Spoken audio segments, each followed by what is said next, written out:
नमस्कार साथियों, मेरा नाम है अक्षय और आपका स्वागत है दृष्टि आईएएस चैनल की इस नए वीडियो में। हाल ही में खबर ये आई कि भारत सरकार की ओर से देश की 4 बड़ी कंपनियों को नवरत्न का दर्जा दिया गया और इसके बाद उन कंपनियों का जो शेयर था वो आसमान छूने लगा। तकरीबन 5% की बढ़ोतरी उन कंपनियों के शेयर में आपको देखने को मिली। तो आज इस वीडियो में बात करेंगे कि आखिर भारत में ये जो पूरी अवधारणा है नवरत्न की, महारत्न की, मिनी रत्न की, ये अवधारणा क्या है, क्या फायदे मिलते हैं, किस तरह से जो है यहाँ पर कैटेगराइज किया जाता है। चलिए बढ़ते हैं आगे, बात करते हैं। सबसे पहले एक बार इस वीडियो में अगर आप देखें तो हमारा जो पूरा टॉपिक है आपका यूपीएससी और आपके आईएएस एग्जाम के लिए इंपॉर्टेंट है। जीएस पेपर 3 से आप इसको जोड़ करके देख सकते हैं। सेगमेंट है आपका इंडियन इकोनॉमी का और वहां पर वृद्धि एवं विकास का एक जो है खंड आपको मिल जाएगा। उससे इस पूरी वीडियो को आप जोड़ करके देख सकते हैं। अगर आप तैयारी नहीं भी करते हैं तो भी आपके लिए ये पूरा जो टॉपिक है इंपॉर्टेंट है। करंट अफेयर के लिहाज से अगर आप शेयर मार्केट में इन्वेस्ट करते हैं तो भी आपके लिए इंपॉर्टेंट है, क्योंकि यहां पर जो है आपका कंपनियों के बारे में बात हो रही है। तो चलिए सबसे पहले खबर अगर आप देखें, खबर में आप देख सकते हैं 4 कंपनियां यहां पर आपके सामने, जिनका 4 कंपनियों को दिया गया है। 3 कंपनियां हैं आपकी। सबसे पहले आपका रेलटेल, एसजेवीएन और एनएचपीसी। एक कंपनी और है जिसका नाम हम आगे देखेंगे। तो इन कंपनियों को बेसिकली सरकार की ओर से नवरत्न का दर्जा यहां पर दिया गया और उसके बाद इन कंपनियों का जो शेयर है उसमें 5% की बढ़ोतरी, आपको 5% का उछाल जो है वो केवल इंट्राडे में ही देखने को मिला, मंडे में। इसका मतलब ये हुआ कि एक ही दिन में कंपनी के शेयर इतने ज्यादा ऊपर पहुंच गए। तो जाहिर तौर पर एक बड़ा डिसीजन शेयर मार्केट के लिहाज से रहा। अब यहां पर खबर अगर आप देखें तो खबर यही है कि बेसिकली सरकार की ओर से एसजेवीएन, एनएचपीसी और रेलटेल कॉर्पोरेशन ऑफ इंडिया के बेसिकली 5.2% की बढ़ोतरी यहां पर इनके शेयर में देखने को मिली आपको। और सरकार की ओर से अगर आप देखें तो 4 कंपनियों को, 4 केंद्रीय सार्वजनिक क्षेत्र कंपनियों को नवरत्न का दर्जा दिया गया था। कौन कौन सी कंपनियां हैं? एक है आपका रेलटेल कॉर्पोरेशन ऑफ इंडिया, एक है solar energy corporation of India यानी कि एसईसीआई, एक है आपका एसजेवीएन और एक है एनएचपीसी। तो ये 4 कंपनियां हैं, जिन 4 कंपनियों को सरकार की ओर से नवरत्न का दर्जा दिया गया है। और इसी दर्जे की वजह से मंडे को इन कंपनियों का जो शेयर था वो बहुत तेजी से आपको उछलता हुआ नजर आया। तो अब इस तरह से ये जो 4 कंपनियां ऐड हुई हैं, इन 4 कंपनियों के माध्यम से भारत में नवरत्न कंपनियों की जो संख्या है वो टोटल बढ़ करके 25 पहुंच गई है। 25 नवरत्न कंपनियां भारत में आपको देखने को मिलेंगी। चलिए अब एक एक करके यहां पर बात करते हैं। जब नवरत्न की बात आती है तो 3 तरह की कैटेगरीज आपको जो है भारत में देखने को मिलती हैं। सबसे पहली और सबसे छोटी कैटेगरी है मिनी रत्न की। मिनी रत्न के ऊपर आती हैं नवरत्न कंपनियां और नवरत्न के ऊपर आती हैं महारत्न कंपनियां। तो तीनों के बारे में क्या क्या इंपॉर्टेंट कैटेगरी हैं उनको समझना हमारे लिए इंपॉर्टेंट है। तो सबसे पहले बात करते हैं, शुरुआत करते हैं मिनी रत्न कंपनियों से। तो मिनी रत्न कंपनियों की जो अवधारणा है उसकी शुरुआत और नवरत्न कंपनियों की अवधारणा की शुरुआत दोनों एक साथ आपको देखने को मिली थी। दोनों की जो शुरुआत है वो 1997 में आपको देखने को मिली थी और इसकी शुरुआत की गई थी ताकि जो भारत में पब्लिक सेक्टर कंपनियां हैं उनको बहुत ज्यादा एफिशिएंट बनाया जा सके, उनको और ज्यादा कुशल बनाया जा सके, दक्ष बनाया जा सके और बेसिकली उनको कॉम्पिटिटिव बनाया जा सके। तो कुछ टारगेट थे, ये आप याद रख सकते हैं। पहला क्या है? उनकी इफेक्टिवनेस को बढ़ाना, उनकी दक्षता को बढ़ाना। दूसरा था उनकी कॉम्पिटिटिवनेस को बढ़ाना, यानी कि उनकी प्रतिस्पर्धा करने की जो क्षमता है उसको बढ़ाना। और फिर उनकी ऑटोनॉमी में जो है बढ़ोतरी करना, यानी कि उनको और ज्यादा स्वायत्त बनाना, ऑटोनोमस बनाना। तो ये एक इनका जो है उद्देश्य हो गया।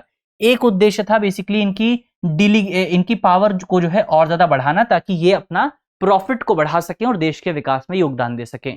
तो ये कुछ आपके ऑब्जेक्टिव थे, जिन ऑब्जेक्टिव्स को ध्यान में रखते हुए भारत सरकार की ओर से मिनी रत्न स्कीम की शुरुआत की गई थी। क्या क्या ऑब्जेक्टिव थे?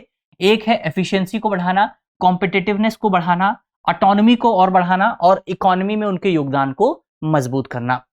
अब ये स्कीम शुरू की गई थी 1997 में और इसमें भारत में वर्तमान समय में मिनी रत्न जो कंपनियां होती हैं उनको 2 कैटेगरीज में डिवाइड किया जाता है। सबसे पहले आती है कैटेगरी 1। कैटेगरी 1 अगर आप देखें तो कैटेगरी 1 के लिए क्राइटेरिया क्या है? क्राइटेरिया यह है कि बेसिकली जो कंपनी है उसको पिछले 3 साल में लगातार कॉन्टिन्यूसली प्रॉफिट होना चाहिए। क्या है? 3 साल में लगातार कॉन्टिन्यूसली प्रॉफिट होना चाहिए और उन 3 में से 1 साल ऐसा हो जो उनका प्री टैक्स प्रॉफिट जो है, यानी कि टैक्स देने से पहले का जो प्रॉफिट है वो 30 करोड़ रुपए से ज्यादा होना चाहिए। तो ये बेसिकली आपका यहां पर ये हमने शर्त देखी कि शर्तें क्या यहां पर रखी गई हैं। कैटेगरी 1 की मिनी रत्न कंपनियों के लिए। तो जो कंपनियां इन शर्तों को पूरा कर देती हैं उनको कैटेगरी 1 का मिनी रत्न बना दिया जाता है। अब कैटेगरी 2 की मिनी रत्न क्या है? ये वो कंपनियां हैं बेसिकली जिन्होंने लास्ट 3 ईयर में कॉन्टिन्यूसली प्रॉफिट कमाया है और इनकी जो नेटवर्थ है वो पॉजिटिव में बनी हुई है। इनकी बेसिकली जो संपत्ति है वो कुल संपत्ति, निवल संपत्ति जिसे आप कहते हैं, वो पॉजिटिव में बनी हुई है। तो इनको कैटेगरी 2 की मिनी रत्न कंपनी जो है डिक्लेयर किया जाता है। तो दो कंपनियों की हमने बात की, कैटेगरी 1 की मिनी रत्न कंपनियां और कैटेगरी 2 की मिनी रत्न कंपनियां। इसके अलावा इनके लिए कुछ और क्राइटेरिया डिसाइड किए गए हैं। एक चीज आपको यहां पर याद रखनी है कि चाहे आप बात करें मिनी रत्न कंपनियों की, चाहे आप बात करें नवरत्न कंपनियों की, चाहे महारत्न कंपनियों की, ये कंपनियां केवल सरकारी कंपनियां ही हो सकती हैं, सेंट्रल पब्लिक एंटरप्राइजेस जो ही हो सकती हैं। जो आपकी जो सरकारी कंपनियां हैं उन्हीं को ये दर्जा दिया जा सकता है। अब यहां पर एक शर्त और ये रखी गई है कि ये जो कंपनियां हैं, ये जो आपकी पब्लिक एंटरप्राइजेस हैं, ये कंपनियां आपका डिफॉल्ट नहीं हो सकती हैं अपने लोन पर। यानी कि अगर इन्होंने कोई लोन लिया है और लोन लेकर के उसे चुकाया है तभी इनको ये दर्जा जो है दिया जा सकता है। अगर इन्होंने लोन लिया और लोन लेने के बाद लोन चुकाने में असमर्थ रहे, चाहे प्रिंसिपल अमाउंट ना चुकाया हो, चाहे इंटरेस्ट ना चुकाया हो, तो इनको मिनी रत्न डिक्लेयर नहीं किया जा सकता है। और शर्त क्या है? एक शर्त यह है कि ये कंपनियां आपका सरकार के बजट पर डिपेंड ना रहती हों। तो ये भी एक शर्त यहां पर डिसाइड की गई है कि सरकार के बजट पर निर्भर ना हो और अपना खर्चा खुद चला सकती हों। ऐसी कंपनियों को बेसिकली आपका मिनी रत्न कंपनियां डिक्लेयर किया जाता है। तो ये हमने मिनी रत्न कंपनियों के बारे में क्या शर्त सरकार ने डिसाइड की है उसको समझा। दो कैटेगरी होती हैं, 3 साल तक लगातार प्रॉफिट होना चाहिए, 30 करोड़ से ऊपर प्रॉफिट होना चाहिए, कैटेगरी 1 में आप आ जाते हैं। अगर 3 साल तक आपको प्रॉफिट होता है और आपकी नेटवर्थ पॉजिटिव बनी रहती है तो आप कैटेगरी 2 में आ सकते हैं। फिर बाकी डिफॉल्ट आपको नहीं होना चाहिए, इसके अलावा आप सरकार पर निर्भर नहीं होने चाहिए। एग्जाम्पल अगर आप देखें कुछ, तो इसमें कैटेगरी 1 की कंपनी हो सकती है आपकी एयरपोर्ट अथॉरिटी ऑफ इंडिया, जो कि भारत के एयरपोर्ट्स को मैनेज करती है। सो कैटेगरी 2 अगर आप देखें तो इसमें आप शामिल कर सकते हैं artificial limbs manufacturing corporation of India या फिर Bharat pumps and compressor limited etcetera. तो ये आपकी कैटेगरी 1 और कैटेगरी 2 की मिनी रत्न कंपनियां हुई। अब हम बढ़ते हैं आगे। मिनी रत्न के बारे में हमने बात कर ली है। अगली जो कंपनियों का प्रकार होता है वो होता है नवरत्न। ये वही कंपनियां हैं जो कि 4 रिसेंटली कंपनियां डिक्लेयर की गई हैं। इनकी टोटल संख्या हो जाती है वर्तमान समय में 25। अब नवरत्न कंपनियों की बात करें तो इनकी जो स्कीम है वो भी आपका मिनी रत्न के साथ ही 1997 में ही शुरू की गई थी। इनको भी 1997 में ही शुरू किया गया था और इनका भी लक्ष्य यही था जो कि आपका मिनी रत्न कंपनियों का था। यही टारगेट यहां पर इनके लिए भी रखा गया था। अब मिनी रत्न कंपनियों की कैटेगरी की बात करें तो मिनी रत्न कंपनियां अगर कोई कंपनी नवरत्न बनना चाहती है तो सबसे पहली शर्त तो यही होती है कि उस कंपनी को कैटेगरी 1 की मिनी रत्न कंपनी होना चाहिए।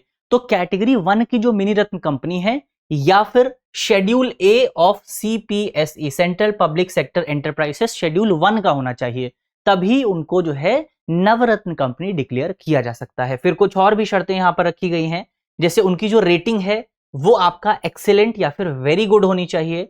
इसके अलावा सरकार ने जो 6 मैट्रिक्स परफॉर्मेंस मैट्रिक्स डिसाइड किए हैं उनमें उनका जो स्कोर है वो 60% या इससे ऊपर होना चाहिए।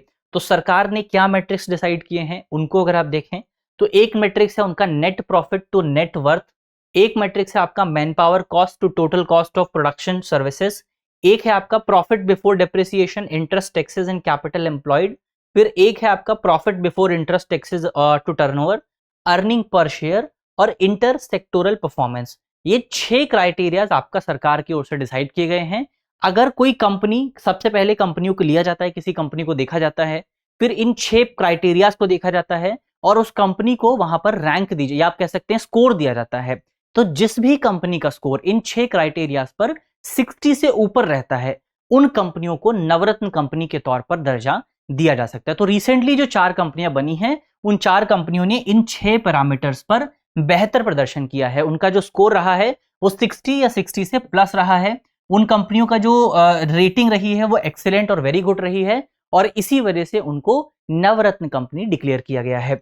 नवरत्न कंपनियों के एग्जाम्पल अगर आप देखें तो भारत इलेक्ट्रॉनिक्स लिमिटेड हो गया, हिंदुस्तान एरोनॉटिकल लिमिटेड हो गया, ये कंपनियां आपका भारत में नवरत्न कंपनियों के तौर पर काम करती हैं।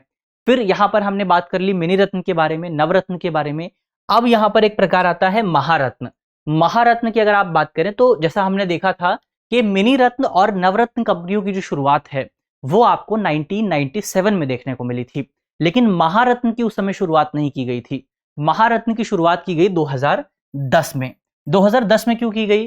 क्योंकि 2010 आते आते जो कंपनियां थीं, जो कंपनियों का टर्नओवर था वो बढ़ने लग गया था। अब क्योंकि हमारे पास कोई नई कैटेगरी नहीं थी तो सभी कंपनियों को उसी नवरत्न कैटेगरी में शामिल किया जाता था, लेकिन जब कंपनियों का टर्नओवर बढ़ने लगा तो हमें एक नई कैटेगरी की जरूरत महसूस हुई और 2010 में एक नई कैटेगरी बनाई गई जिसको कहा गया आपका महारत्न कंपनियां। तो ये जो कंपनियां होती हैं, इन कंपनियों से एक्सपेक्ट किया जाता है कि ये कंपनियां आपका अंतरराष्ट्रीय स्तर पर काम करेंगी और अंतरराष्ट्रीय स्तर पर भारत के लिए बेसिकली और ज्यादा संसाधनों को, रिसोर्सेज को मोबिलाइज करने का काम करेंगी। सबसे पहले अगर बात करें शर्तों की कि यहां पर उनके लिए शर्तें क्या डिसाइड की गई हैं।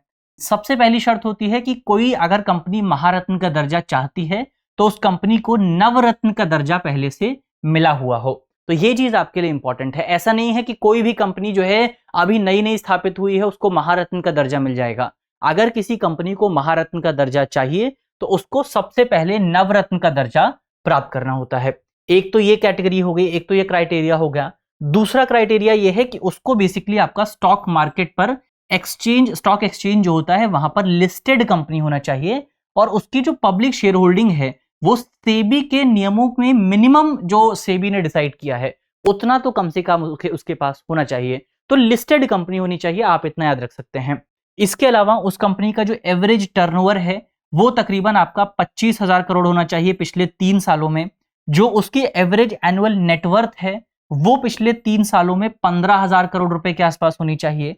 जो कंपनी का एवरेज एनुअल नेट प्रॉफिट है आफ्टर टैक्स वो आपका पिछले 3 सालों में 5,000 करोड़ के आसपास होना चाहिए और उस कंपनी की ग्लोबल प्रेजेंस या फिर इंटरनेशनल प्रेजेंस भी होनी चाहिए, अंतरराष्ट्रीय स्तर पर उसकी उपस्थिति होनी चाहिए। तो जो भी कंपनी इन शर्तों को पूरा करती है, वैसे डेटा अगर आप याद रख सकते हैं, नंबर अगर आप याद रख सकते हैं तो आप याद रखना चाहें तो रख सकते हैं। 3 साल के लिए सब कुछ डिसाइड किया गया है। 25,000 का उसका जो है टर्नओवर होना चाहिए, नेटवर्थ उसकी 15,000 होनी चाहिए, प्रॉफिट आफ्टर टैक्स जो है 5,000 करोड़ होना चाहिए और उसकी ग्लोबल प्रेजेंस होनी चाहिए। तो ये शर्तें सरकार की ओर से महारत्न कंपनियों के लिए डिसाइड की गई हैं और बहुत सारी कंपनियां हैं जो इन शर्तों को पूरा नहीं कर पाती। केवल कुछ ही कंपनियां हैं जो इन शर्तों को पूरा करती हैं। वो है आपका भारत हेवी इलेक्ट्रिकल लिमिटेड, ये जो है आपका BHEL, ये आपका एक महारत्न कंपनी है। भारत पेट्रोलियम कॉर्पोरेशन लिमिटेड यानी कि BPCL जो है वो भी आपका एक महारत्न कंपनी है। कोल इंडिया लिमिटेड एक महारत्न कंपनी है। गेल इंडिया लिमिटेड जो है महारत्न कंपनी है। और आप देखेंगे कि जो सारी कंपनियां हैं इन सारी कंपनियों का आपको अंतरराष्ट्रीय उपस्थिति मिलेगी, इंटरनेशनल प्रेजेंस आपको देखने को मिल जाएगा। तो ये ओवरऑल यहां पर आपका अंतरराष्ट्रीय स्तर पर काम करने वाली महारत्न कंपनियों के बारे में बात की। तीनों कैटेगरीज के बारे में हमने एक एक करके बात कर ली है। सबसे पहले हमने बात की थी मिनी रत्न कंपनियों के बारे में, मिनी रत्न कंपनियों के बाद हमने बात की नवरत्न कंपनियों के बारे में और नवरत्न कंपनियों के बाद हमने बात की महारत्न कंपनियों के बारे में।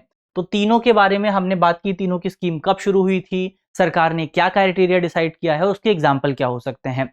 तो स्कीम की अगर आप बात करें, इन दोनों को 1997 में शुरू किया गया था और इसको 2010 में शुरू किया गया था। बाकी क्राइटेरियाज जो हैं वो आप चाहें तो याद रख सकते हैं। कुछ एग्जाम्पल आपके लिए याद रखना इंपॉर्टेंट है कि अगर मेंस में सवाल आता है तो वहां पर आप एग्जाम्पल को कोट कर सकें।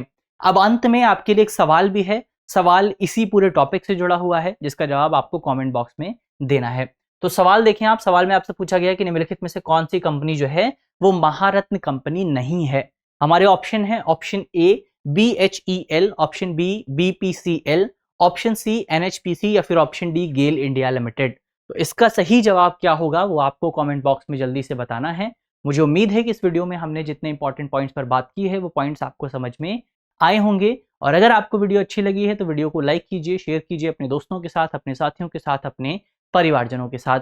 मिलते हैं आपसे अगली वीडियो में, तब तक के लिए अपना ख्याल रखिए, ध्यान रखिए, पढ़ते रहिए। धन्यवाद।